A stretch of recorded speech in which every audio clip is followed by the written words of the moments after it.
RWBY Volume 6, Episode 9, Lost. So this, of course, is the final episode of RWBY for the year of 2018, and it was a pretty good episode. I was surprised that they chose to do it this week. I thought for sure it was going to happen before Christmas, considering, this episode premieres in between two holidays. I thought for sure we were going to get it last week, but this week we got our final episode of the year, and it was definitely a good one. It was definitely an emotional episode as far... quite a few things are emotional, but of course, you have Pyrrha's moment, the in memoriam statue for her character, and then of course Jaune finding that, and I thought that was a great scene. It got me a little teary-eyed. It was like, it was a really good moment. And this woman shows up, who I assume was their mother. They don't have like an actual name. It literally just says like red-haired woman in the credits. But I assume it was her mother, but it's also hard to tell in the show because like even the older characters, they don't do wrinkles for any of the characters unless they're like really, really old, and it's like you have to have wrinkles. But I assumed it was her mother, but I thought that was pretty cool. She has the jacket, it's like their family colors almost, like even her jacket was kind of like Pyrrha's costume, where it was, the burgundy and had like gold trim and stuff. So I thought that was really cool, and obviously she had the red hair and the green eyes. But I thought that was a really great scene, her talking to Jaune, and of course she knew who he was. When she mentions like, I'm just glad she was surrounded by such great people, and he kind of realizes like, oh, she knows who I am.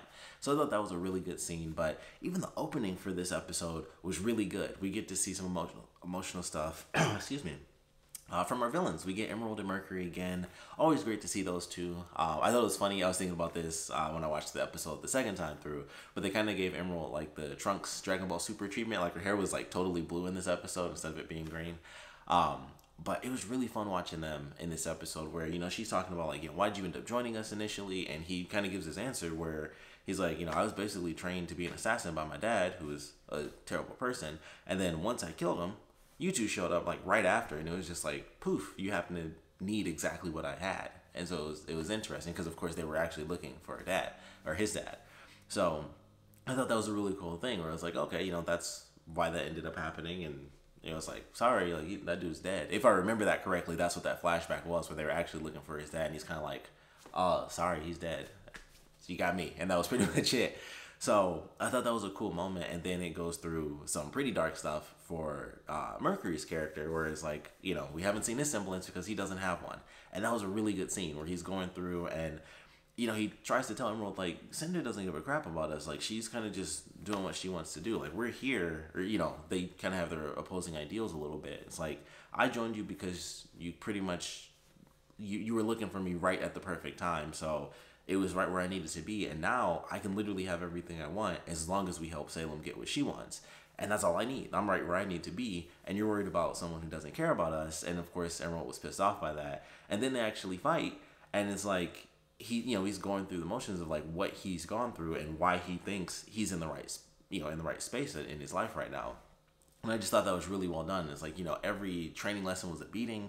And, when I finally unlocked my semblance, my dad took, mine with his, which, in 3 seasons, we're going to find out that RWBY and My Hero Academia are like in the same universe. So that would be hilarious if that ever, well, actually it wouldn't be hilarious. It would be crazy, but we'll find out like All For One is actually Mercury's dad. But, his semblance is taken by his father, and it's like, he said, when I get strong, then I'll get it back. But, I killed him, so I never got it back. And it was like, I had to fight twice as hard to get where I am right now. And I thought that was really cool for his character, where we find out, this is a guy who not only, does not technically have legs, he's got 2 metal legs that, that shoot bullets out of, but he has no semblance. Like, that's all he's got is his fighting skill. So if he can't beat somebody, that's all there is to it. Like, he has to fight against semblances, and he doesn't have one. I would love to know what his used to be. I don't know if there's ever going to be a thing where someone is able to give people, semblances back. But that would be interesting. So who knows? And technically, this is one of those crazy things. Whenever something random is mentioned, especially in RWBY, I'm always like, that could come back a little bit later. I don't know why his dad would wait, but if Mercury's semblance was like, crazy epic or something, maybe his dad did technically survive that fire. He just knew, like, this is not the time. Like, he beat me even with his semblance. I need to take some time to kind of build up and stuff. Maybe still other people's semblances.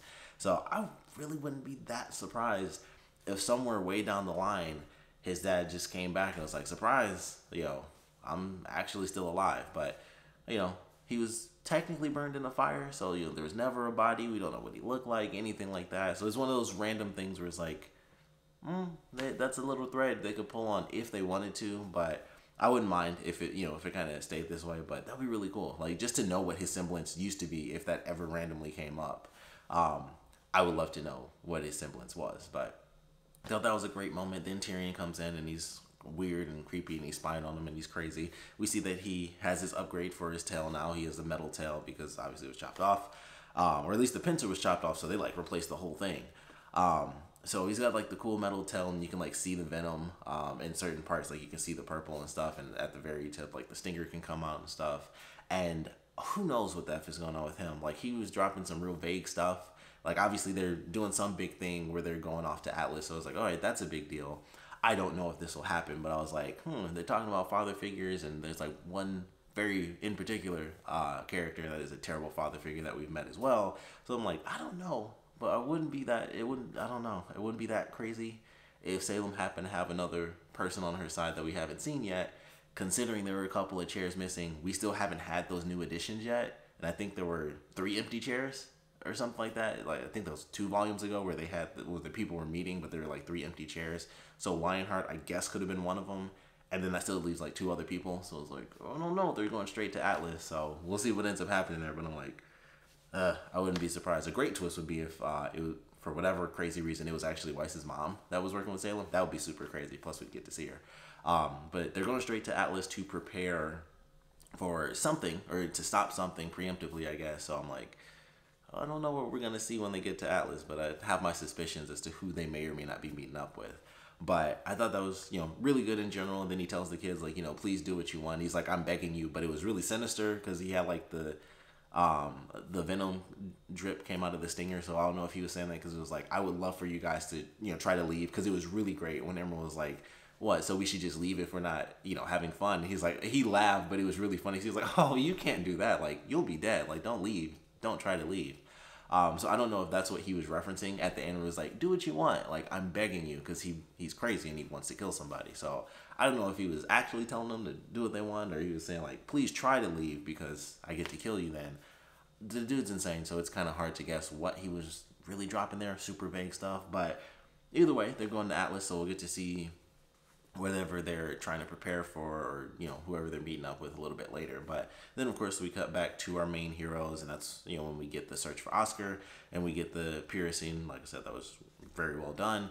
And Jaune kind of realizes, like, I've been kind of down on myself, which he's told by Nora, and he feels he's still staying down on himself, like I've been a bad leader and stuff. So everything kind of comes together. They agree that they're going to stick with the team and ultimately do whatever they're going to do with their newfound plan.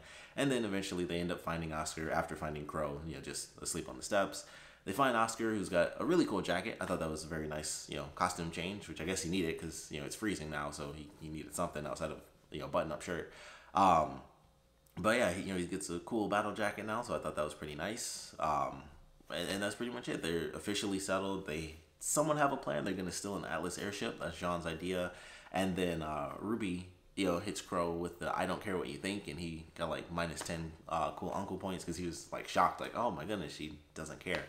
So I thought that was cool. I thought that was a really good moment. She's like, I want to hear Jaune out, and we have to figure something out. They have to just kind of stick to something because they can't just give up. They have to try at least. So they're gonna go forward, somehow attempt to steal an Atlas airship. Maybe we'll get to see some other semblances show up, either from Jaune's sister or her wife, Saffron or Terracotta. Yeah, I think that's their names. So maybe we'll get to see some of their abilities kind of show up. I don't know if they would do that because that's super risky for their family and stuff, but maybe that'll happen, maybe it won't. Crow can turn into a bird. So, I mean, if he turns into a bird, that's, I don't think anyone will be that suspicious. It'll be weird because it's like there's no birds flying, so it might look a little crazy, but they don't know magic, so it'll just be like, huh, that bird, weird. So he might be able to do some recon, and then they'll figure out a way to sneak in, and then they'll be able to, fly off where they need to. But all in all, it was a fun episode. It was, well, I shouldn't say fun. It was a good episode. Emotionally, it was just like, oh, this is a dark episode. It was pretty heavy. Like, villain side, you feel sad for Mercury. Hero side, just sad moment in general, seeing the statue and everything. But all in all, really enjoyed this episode. Definitely looking forward to the next one. But of course, we'll love to know what you guys thought about it. So please comment below. Let me know your favorite parts about it, your least favorite parts about it. Of course, going forward, we have whatever's going on in Atlas. I would love to know your predictions on that. Naturally, I want to know what you guys thought about the moment with Pyrrha and you know, the in memoriam statue for her character and stuff like that. I love the song for that as well. Really great, you know, slow song that, you know, we'll have to wait till the volume ends, unfortunately, to get the full version. But very good song. I really enjoyed that. But yeah, I really like this episode. So definitely want to know what you guys think is going to end up happening with Atlas. Any predictions you have? Like I said, I think they're going to end up meeting with, you know, Weiss's dad. I totally can't remember the guy's name, and admittedly, like, he's such a douchebag character. I kind of just don't care to remember. Like characters like I truly hate. I don't even like remembering the names. In all honesty, it's one of those weird things that I have where I'm like, I just hate that character so much I don't even want to remember. But it's also been a minute, so that's why I don't remember his actual name. But I feel like it's gonna be him. The twist would be, like I said, if it was Weiss's mom. Even crazier twist would be if Winter was a villain. That would just blow me out of the water. Like, I would feel that would come out of nowhere considering how strict she is. But yeah, I think it'll be Weiss's dad. That's just my prediction on it. But I would love to know your prediction on it. And like I said, what you guys thought about Pyrrha's moment in this episode, and who I assume is her mother talking with Jaune. And in general, what you guys thought about this episode. So please put your comments down in the comment section below. And of course, thanks for watching.